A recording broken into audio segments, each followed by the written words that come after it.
noticias. Hoy día sábado, estoy con Armando Canchaño. Armando, muy buenos días. ¿Cómo estás, Raúl, amigos?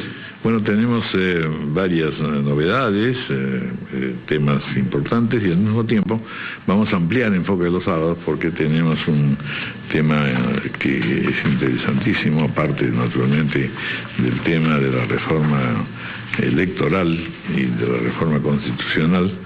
Los temas pendientes especialmente, vamos a invitar a una serie de especialistas, congresistas, excongresistas, pero el tema que nos hace extender la ampliación de noticias es la presentación de Hernando de Soto junto con algunos dirigentes mineros y de etnias de la Amazonía con respecto al tema de la reforma, la titulación de tierras en la Amazonía, un acuerdo que es sustantivo, como lo vamos a enfocar.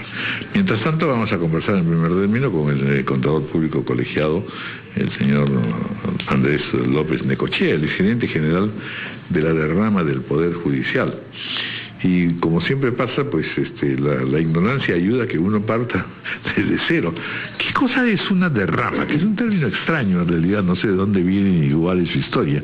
Pero en segundo lugar, la historia que usted nos estaba contando antes de empezar el programa, es que la derrama data de muchos años, la derrama judicial, del Poder Judicial, pero que sin embargo nunca ha podido efectivizar más o menos sus ingresos. Así que partamos de lo primero.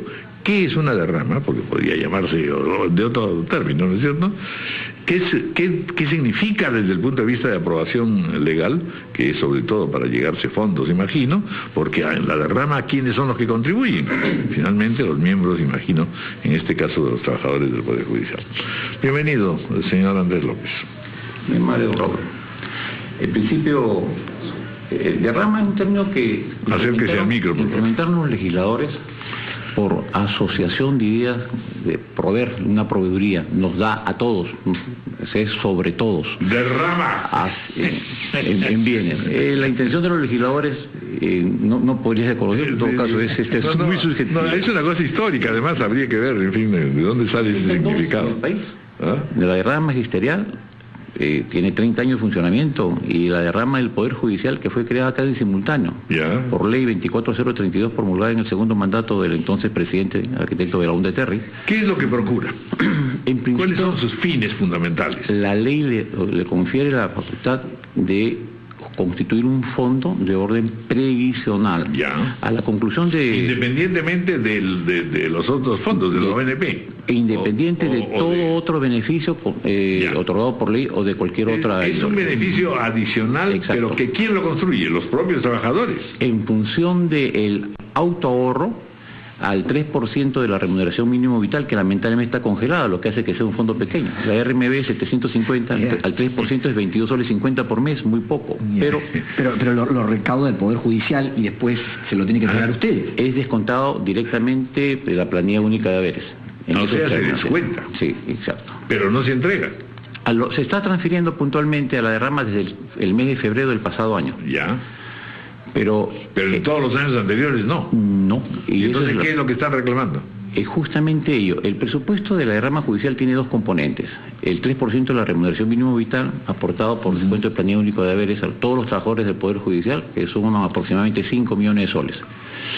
Y el 10% de los recursos directamente recaudados por el Poder Judicial, que se estiman alrededor de los 200 millones, o sea, serían 20 millones de soles anuales, que nos tendieran a transferir y que no se hace. Este es el 80% del presupuesto. Eso hace que la entidad esté virtualmente desfinanciada. Pero claro, es una proporción bastante alta, ¿no es cierto? Es cierto. Porque supongo que el Poder Judicial reclamará y dirá, oiga, pero no me alcanza para nada y encima tengo que dar un 10% adicional a los trabajadores. Es que si se contribuye a través de la derrama del Poder Judicial, que tiene leyes especiales que le permiten invertir, por ejemplo, en capacitación, en recreación, en salud, que no son fines del Poder Judicial, se está contribuyendo a mejorar la calidad de vida del trabajador, a fortalecer sus capacidades e indirectamente a una mejor administración de justicia. O sea que el Poder Judicial tiene la potestad de decidir en qué emplea el dinero. ¿Siendo que es dinero de los trabajadores? En este caso está cometiendo un abuso porque ellos, en la ley es muy clara, dice 10% de los recursos directamente recaudados son de la derrama del Poder Judicial, ese es el fondo con el que se crea. Al no transferirlo, están haciendo una retención indebida.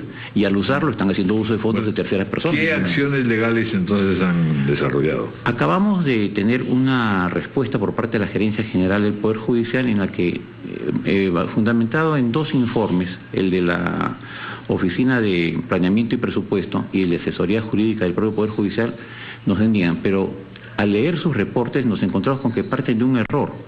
Ellos dicen, conforme a ley, el Poder Judicial no le puede transferir a ninguna otra persona distinta fondos que son propios para la Administración de Justicia. Es cierto, pero nosotros no estamos pidiendo sus fondos, estamos pidiendo los nuestros. La ley dice el 90%, 45% para la Corte de Origen, 45% para la Corte Suprema, suman 90% del Poder Judicial y el 10% restante es para la persona jurídica de derecho privado denominada de rama del Poder Judicial. Nosotros están administrando nuestros fondos. Y si no se ponen de acuerdo, ¿qué va a resultar? Que paradójicamente tengan que recurrir al Poder Judicial para demandarlos. Exacto, pero entendemos que los magistrados obrarán con principio de conciencia y en atención a la ley, pero hay un detalle más delicado. No se trata de la propia ley de creación de la derrama judicial, la 24032, sino de la propia ley orgánica del Poder Judicial, cuyo artículo 120 precisa esta distribución de los fondos. O sea, que estarían incumpliendo su propia ley, lo que sería un contrasentido, ¿no? Qué cosa tan curiosa, la verdad, ¿no? Y bueno, ¿qué haría la derrama si es que en efecto el sueño de los 200 millones se realiza? Debe realizarse porque es para los propios magistrados y todos los servidores judiciales. Ellos estarían atentando contra su propio derecho. En la pretensión de que, en la respuesta que nos dicen, esto es para mejorar la calidad remunerativa y para mejorar el equipamiento del Poder Judicial. Para ello está el Tesoro Público, pues señores. Peticionemos, como el resto del sector público, la asignación de recursos que deben ser transferidos del erario nacional para la Administración de Justicia. Pero estos fondos que son recaudados por el esfuerzo mancomunado de los servidores judiciales, en un 10%, de acuerdo al criterio del legislador, deben ser destinados para mejorar su calidad de vida. Eso es lo que estamos pidiendo, que se cumpla la ley. Pero cuénteme usted qué cosa es lo que pueden hacer, o qué vienen haciendo, en fin. Insisto en mi pregunta típica de un ignorante, ¿qué cosa es la derrama? Bueno, la derrama como entidad de previsión social debe constituir un fondo a favor de cada uno de los trabajadores, son cuentas individuales. En principio, el Estado está implementando un mecanismo en aplicación del rol tuitivo, te hace ahorrar a pesar tuyo. Es como el seguro social, aportamos todos independiente de que querramos como que no. El asunto está que el Estado provee salud y está la seguridad social. El Estado provee, en este caso, para los trabajadores judiciales, la derrama para que tengas un ahorro que te sirva a la culminación de tus funciones al servicio de la entidad. A la culminación. Exacto. Para que tengas un fondo que te permita hacer una reingeniería de tu propia vida. ¿En qué puedes aplicarte? Por eso que entre los rubros tiene no tan solo vivienda, cultura, tiene además crédito social e inversión social, porque también podemos proveer fondos para que puedan hacer empresa e inversión de acuerdo a las propias capacidades que pudieran tener los servidores judiciales. ¿Y se ha cumplido? ¿Tienen cuentas individuales los trabajadores? En este momento de aperturar la cuenta individual, el fondo colapsaría, porque al no tener la transferencia de los RDR, se haría pues un contrasentido. Atendemos el fondo previsional para efectos de defunción. ¿Cómo se explica que hayan pasado tantos años y no se haya resuelto el punto? En verdad, para mí... ¿Han hablado alguna vez con el Ministerio de Economía? ¿Han hablado alguna vez con los congresistas? ¿Han hablado con algunas de las agencias, del Estado? Sí, tuve el honor de ser servidor en el Congreso de la República, integrar el gabinete de asesores y atender este problema precisamente en el año 10, durante una gran huelga de los servidores judiciales.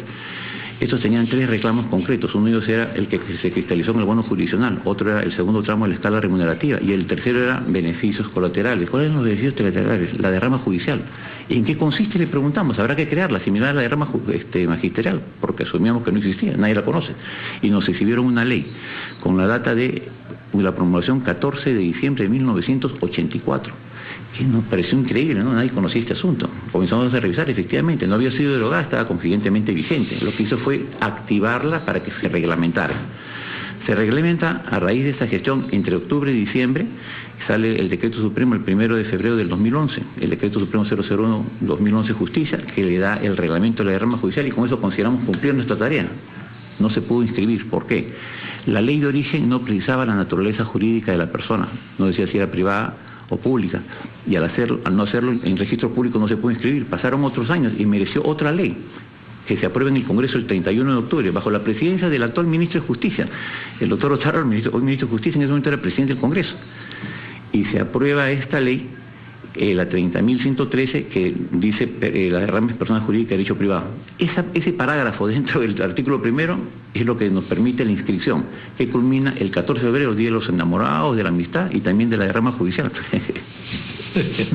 Bueno, en definitiva, entonces, la batalla continúa. Cierto, estamos adoptando la vía administrativa. Usaremos por acuerdo del directorio, cerrado el día de ayer, en la que tenemos al mismo gerente general del Poder Judicial en representación de esta entidad del Estado, al doctor Príncipe Trujillo en representación de los magistrados, y servidores, 2 integrantes de la Federación Nacional de Trabajadores del Poder Judicial y un representante del Sindicato Mixto de Trabajadores del Poder Judicial de Lima. Esos 5 señores, el día de ayer, facultan a la gerencia para que inicie acciones que se dan en la presente. Primera acción, hacer pública la situación, porque necesitamos que sensibilizar la opinión pública, y dentro de esto los propios magistrados y servidores jurisdiccionales, para que entiendan que lo que están haciendo es permitir un atraso más allá de los 30 años ya perdidos. La derrama judicial, con los beneficios que le otorga la ley, podría hacer maravillas: importar medicamentos a menor costo para favorecer a la comunidad judicial, preparar y mejor capacitar para administrar en mejores condiciones de justicia, e equipar inclusive a los propios servidores, porque tenemos la exoneración de todo tributo creado por crear, proveerles de vivienda. Los servidores judiciales al 82% no tienen vivienda propia, pero también los servidores judiciales al 75% son casi inelegibles en el sistema judicial porque tienen remuneraciones relativamente precarias. ¿Cómo poder aliviar estas circunstancias? Bueno, tenemos una herramienta que nosotros presentamos, que es la derrama judicial, que tiene una serie de beneficios que le otorga la ley y su reglamento aprobado mediante decreto supremo. Muy bien. Bueno, pues enhorabuena. Que siga la batalla. Muchas gracias, señor. A su orden. Andrés López Necochea, que es el gerente general de la derrama del Poder Judicial, que efectivamente anda pues de capa caída, y entonces hay que hacer que la ley se cumpla. Esperamos levantar eso. Son las 8:17 de la mañana.